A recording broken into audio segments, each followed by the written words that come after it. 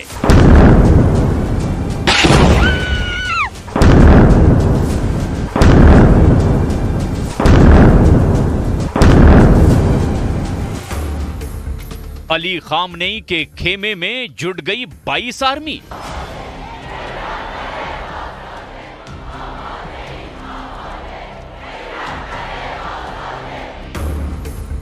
अब अमेरिका तक पहुंचेगी युद्ध की चिंगारी।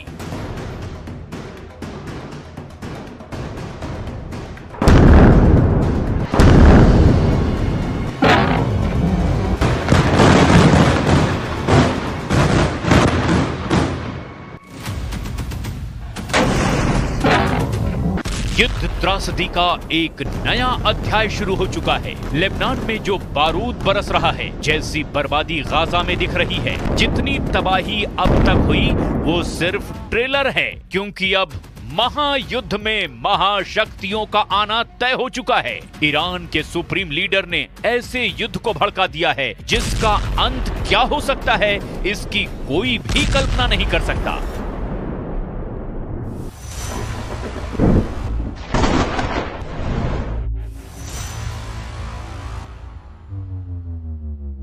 ईरान के सुप्रीम लीडर ने इजराइल के खिलाफ खुद हथियार उठा लिया है। राइफल दिखाकर खामनेई ने नेतन्याहू को धमकी दी है कि इजराइल धरती के नक्शे से गायब हो जाएगा। सुप्रीम लीडर के बारूदी भाषण के बीच तेहरान में इजराइल की बर्बादी की कस्में खाई गई हैं। नसरल्लाह और इस्माइल हानिया की तस्वीरों की प्रदर्शनी लगाकर ईरान ने इजराइल से आर पार की जंग का ऐलान कर दिया है।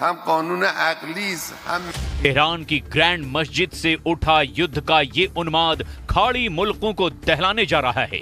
ये हुंकार, ये ललकार सिर्फ इजराइल भर के लिए नहीं है। धमकी अमेरिका को है, यूरोप के उन देशों को है जो इजराइल के साथ हैं और इजराइल को हथियार दे रहे हैं, जो इजराइल के लिए युद्ध के अखाड़े में हैं, जिनके पास एटम बम हैं। यानी ईरान इजराइल टकराव अब दो देशों का युद्ध नहीं रहा, ये महायुद्ध है जिसमें एक तरफ इजराइल है तो दूसरी तरफ पूरा अरब वर्ल्ड। तेहरान की गलियों से इजराइल की बर्बादी तक जंग का ऐलान हुआ है।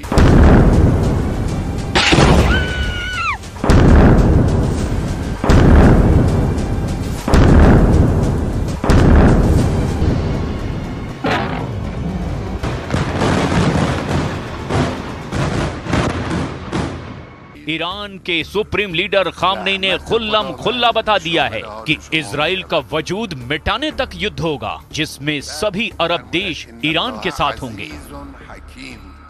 दुश्मन मिल्लत ईरान